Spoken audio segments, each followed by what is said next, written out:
Түркілердің шаруашылығы туралы не білесіңдер?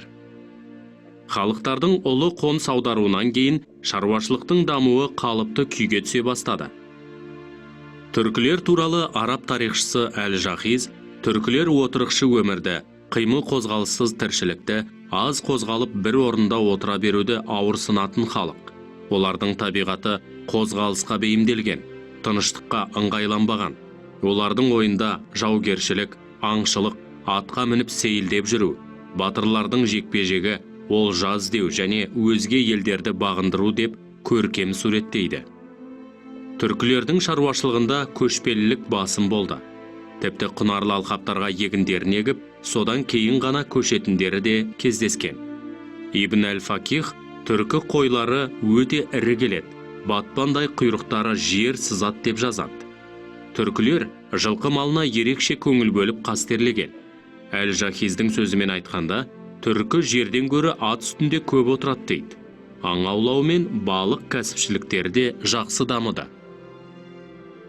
Түркілердің әскери өнерінің ерекшеліктері қандай? Түркілердің елін, жерін жаудан қорғайтын қалың әскері болған. Олар әскери өнерді жетік меңгеріп, айбынды қарулы күштері бар іргелі мемлекет орнатқан. Көне түркілерде қарулы күштердің 4 түрі болған. Олар атты әскер, жаяу әскер, жауынгер арбалардан құралған әскер, пілдерден құралған әскер. Тарихтан білетініміздей, түркі әлемінде атты әскердің рөлі өте жоғары болған.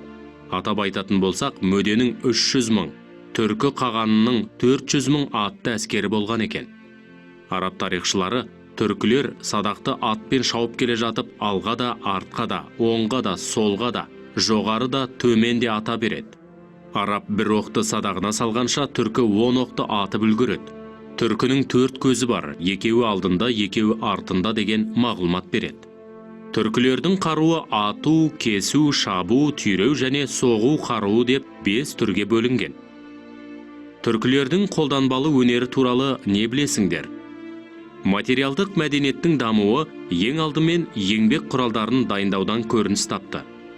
6-8 ғасырларда еңбек құралдарының негізгі түрлері көбіне темірден дайындалды. Түркілерде 6-12 ғасырларда жазғы үйдің 2 түрі болды. Киізбен жабылған киіз үй және дөңгелектер үстіне орнатылған күйме үй. Қысқы үйлер сабаннан, шымнан, қамыстан, Алтай ертіс бойында бөрене ағаштан жасалды. Киімдеріне мал, аң терілерін көбірек пайдаланды.